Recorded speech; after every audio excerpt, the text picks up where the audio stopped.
ವರ್ತೂರು ಸಂತೋಷ್ ಅವ್ರ ಬಗ್ಗೆ ಇವಾಗ ಏನು ಹೇಳಬೇಕಾಗಿಲ್ಲ, ಗೊತ್ತಾಗಿದೆ ನಿಮಗೆ. ಅಂದರೆ ಹುಲಿ ಉಗುರು ಇದರಿಂದ ಅರೆಸ್ಟ್ ಆಗಿದ್ರು ಅಂತ. ನಿಮ್ಮ ಫ್ರೆಂಡು ಜೀವದ ಗೆಳೆಯ ಎಷ್ಟು ಬೇಜಾರಾಯಿತು ಸುದ್ದಿ ಕೇಳಿ. ಅಂದರೆ ನಿಮ್ಗೆ ಅರ್ಥ ಆಗೋದಿಲ್ಲ, ಅವಾಗ ಕಾಲು ಹಿಡಿತೀನಿ ಇಲ್ಲೇ ಇರು, ಕಾಲು ಹಿಡಿತೀನಿ ಇಲ್ಲೇ ಇರು ಅಂತೆಲ್ಲ ರಿಕ್ವೆಸ್ಟ್ ಮಾಡ್ಕೊತಿರ್ತೀರ. ಆದರೆ ಯಾಕೆ ಅವ್ರು ನಾನು ಹೋಗ್ಬೇಕು ಅಂತ ನಿಮ್ಗೆ ಅರ್ಥನೇ ಆಗೋದಿಲ್ಲ. ಪಾಪ ನೀವು ಏನು ಮಾಡಬೇಕು ಅದೆಲ್ಲ ಮಾಡಿದ್ರಿ ಅವಾಗೆಲ್ಲ. ಏನಿಲ್ಲ ಮೇಡಮ್, ಮುಗ್ಧ ಮನಸ್ಸು, ಒಂಥರ ಎಲ್ಲರಿಗೂ ಸಪೋರ್ಟಿವ್ ಮೈಂಡು, ಯಾರ ಜೊತೆನೂ ಬೇಜಾರು ಮಾಡ್ಕೊಳ್ಳಲ್ಲ, ತುಂಬ ಲವ್ಲಿಯಾಗಿರ್ತಾರೆ ಅಂಥ ಒಬ್ಬ ವ್ಯಕ್ತಿ ನನ್ನ ಫ್ರೆಂಡು.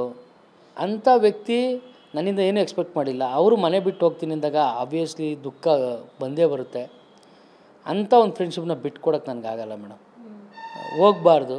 ಚೆನ್ನಾಗಿ ಆಡ್ತಾಯಿದ್ದಾರೆ, ರೈತರ ಪರವಾಗಿ ಬಂದಿದ್ದಾರೆ, ರೈತರಿಗೊಂದಷ್ಟು ವಿಷಯ ತಿಳಿಸ್ಲಿ, ಕೊನೆವರೆಗೂ ಉಳ್ಕೊಳ್ಳಿ ಅನ್ನೋದು ನನ್ನ ಆಸೆ ಇತ್ತು. ನಮ್ಮ ಅಣ್ಣ ಎಲ್ಲೋ ಒಂದು ಕಡೆ ಟಾಪ್ 3-2ನಲ್ಲಿ ಇರ್ತಾರೆ ಅಂತ ಅಂದ್ಕೊಂಡೆ, ಅದಾಗಲಿಲ್ಲ.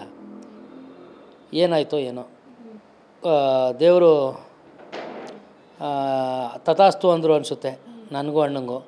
5ನೇದು ನೀನು ಹೋಗು, 4ನೇವ್ರು ಅವ್ರು ಬಂದು. ರಂಗನಾಥ್ ಪುರೋಹಿತ್ ಫ್ಲೋರ್ ಮಿಲ್ ಬಿಸ್ನೆಸ್ನಲ್ಲಿ ಒಂದು ಮಷೀನಿಂದ 8 ಲಕ್ಷ ಗಳಿಸ್ತಿದ್ದಾರೆ.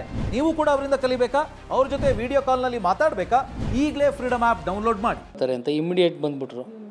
ಕಣ್ಣೀರು ತಡೆಯೋಕ್ಕಾಗಿಲ್ಲ, ಏನು ಮಾಡೋದು ಹೇಳಿ. ಎಲ್ಲೋ ಒಂದು ಕಡೆ ನೀವಿಬ್ಬರು ಮುಂಚೆಯಿಂದನೇ ಈ ಥರ ಆಟ ಆಡ್ಕೊಂಡು ಬಂದಿದ್ದಿದ್ರೆ ಇವತ್ತು ನೀವು ಇನ್ನೂ ಟಾಪ್ ಪೊಸಿಷನಲ್ಲಿ ಇರ್ತಾಯಿದ್ರೆ. ಇಬ್ಬರು ವರ್ತೂರು ಏನಾದರೂ ವಿನ್ ಆಗೋ ಚಾನ್ಸಸ್ ಎಲ್ಲವೂ ಇತ್ತಾ? ಬಿಕಾಸ್ ಅವ್ರಿಗೆ ಆಲ್ರೆಡಿ ಫ್ಯಾನ್ಸ್ ಇದ್ದರು.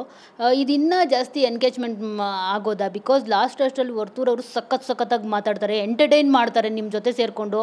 ನೋಡಿ ನಿಮ್ಮ ಗಾಳಿ ಹೆಂಗೆ ಹೋಗಿದೆ ಅವ್ರಿಗೆ. ಅಲ್ಲಲ್ಲ, ಗೊತ್ತಾಯಿತು, ಚೆನ್ನಾಗಿ ಎಂಟರ್ಟೈನ್ಮೆಂಟ್ ಮಾಡ್ತಾರೆ. ಫಸ್ಟಿಂದ ಎಲ್ಲೋ ಒಂದು ಕಡೆ ಅವ್ರಿಗೆ ಆದಂಥ ನೋವುಗಳಾಗಿರ್ಬೋದು, ಬೇಸರ ಆಗಿರ್ಬೋದು, ಅದನ್ನೆಲ್ಲ ಇಟ್ಕೊಂಡು ಆಟ ಆಡೋದೈತಲ್ಲ ತಮಾಷೆ ವಿಚಾರ ಅಲ್ಲ ಮೇಡಮ್.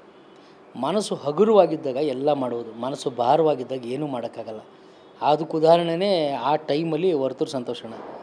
ಅದಾದಮೇಲೆ ಮನಸ್ಸು ರಿಲ್ಯಾಕ್ಸ್ ಆಗ್ತಾ ಬಂತು, ಗೆಲ್ಲಬೇಕು ಅಂತ ಬಂತು. ಕೆಲವೊಂದು ಕಡೆ ಆ ಒಂದು ಗೆಲುವು ಅವ್ರಿಗೆ ಬೇಕು ಅಂತ ಅನಿಸಿದ್ದೆ ಕೊನೆ ದಿನಗಳಲ್ಲಿ.